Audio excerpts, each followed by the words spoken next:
Olá, meus amigos, mais uma catequese. Essa é a última desta série.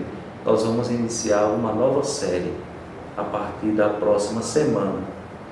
Mas da série Creio no Espírito Santo é a última catequese. E, aliás, já é a 12ª desta série. E nós queremos falar hoje sobre o Espírito Santo e a Igreja.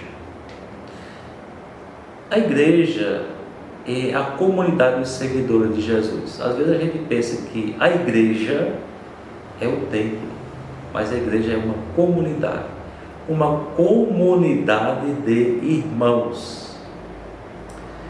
Na linguagem do apóstolo Paulo, é uma multidão de irmãos constituída por Deus em Jesus Cristo. E essa multidão de irmãos é santificada pelo Espírito Santo, é guiada pelo Espírito Santo para reconhecer o senhorio de Jesus e para glorificar o Pai, e para que nós possamos participar da glória de Cristo. Portanto, há uma profunda ligação entre o Espírito e a Igreja. A começar pelo Pentecostes, aquele acontecimento maravilhoso onde nasceu para o mundo uma igreja carismática, uma igreja cheia de carismas, que tem a missão de ser o sacramento de Cristo. Em outras palavras, instrumento pelo qual Cristo continua intimamente unido aos que Ele mesmo remiu com o seu sangue derramado na cruz, cumprindo a vontade do Pai de salvar todos os homens e mulheres, toda a humanidade. Alguns teólogos acreditam que Jesus tinha a intenção. Alguns teólogos acreditam que Jesus tinha a intenção de anunciar a boa nova do reino dos céus e não de fundar uma igreja. No entanto, há indícios na Sagrada Escritura de que a igreja fora querida pelo próprio Jesus. Poderíamos citar aqui vários textos, mas preferimos fazer apenas esse acento e destacar o fato de que Jesus ter dado aos apóstolos a incumbência de fazer com que todas as nações se tornassem suas discípulas pelo batismo, e também o fato de ele ter expressado o mandato aos apóstolos de celebrarem a Eucaristia em sua memória. O que nós pretendemos com essa catequese, portanto, é procurar mostrar a relação entre o Espírito Santo e a Igreja. Jesus, terminando a sua estadia entre nós aqui na terra, nos discursos de despedida do quarto evangelho, o quarto evangelho é o Evangelho segundo João, nos apresenta o outro Paráclito, o Espírito da Verdade. Segundo Jesus, Ele, o Espírito Santo, estará sempre na igreja e com os seus membros. Para quê? Para ensinar, recordar o que Jesus disse e fez, para dar testemunho de Jesus e unir os cristãos a Cristo. Ainda, para convencer o mundo acerca do pecado, da justiça e do juízo. De tal maneira, a igreja é o espaço do agir do Espírito Santo.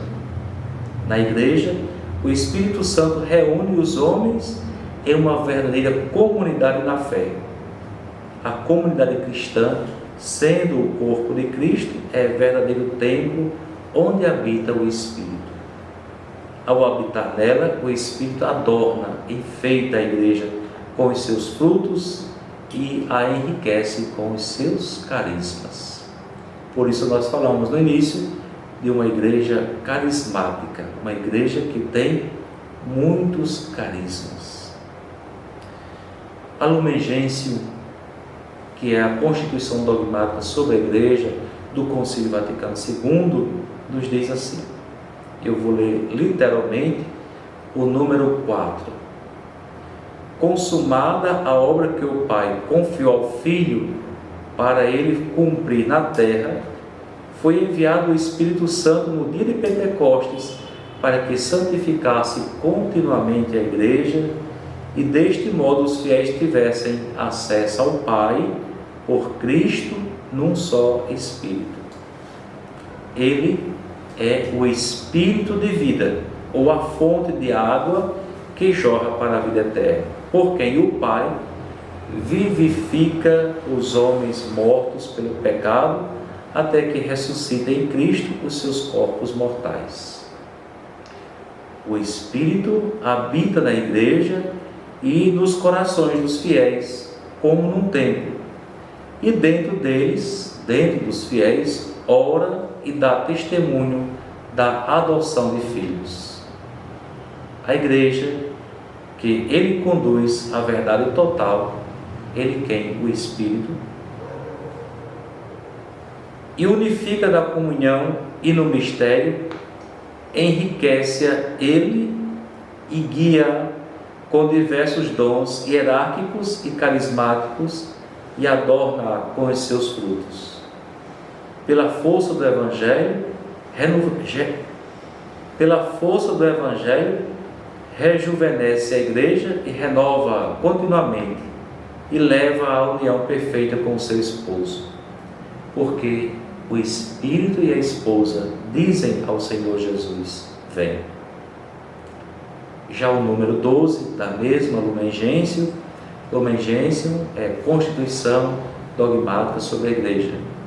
É uma expressão latina que diz luz das nações. A igreja, por ser a esposa de Cristo e o sacramento de Cristo, é a luz das nações. Então, no número 12, que eu cito agora literalmente, diz: Espírito Santo não só santifica e conduz o povo de Deus por meio dos sacramentos e ministérios, e o adorna com virtudes, mas, distribuindo a cada um seus dons, como lhe apraz, distribui também graças especiais entre os fiéis de todas as classes, as quais se tornam aptas e dispostos a tomar diversas obras e encargos proveitosos para a renovação e cada vez mais ampla edificação da igreja, segundo aquelas palavras: a cada qual se concede a manifestação do Espírito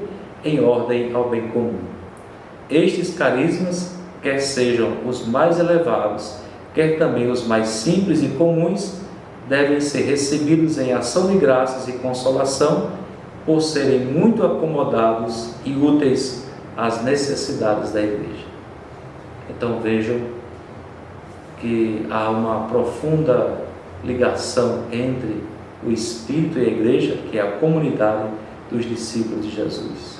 E é o Espírito Santo quem nos enriquece com os dons de Cristo, com os carismas, para que através dos carismas nós possamos nos santificar a nós mesmos e todo o corpo da igreja.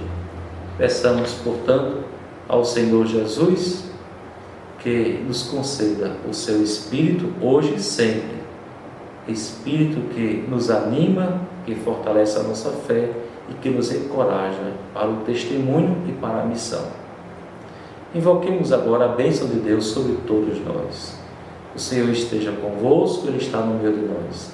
Abençoe-vos o Deus Todo-Poderoso, o Pai e o Filho e o Espírito Santo. Amém.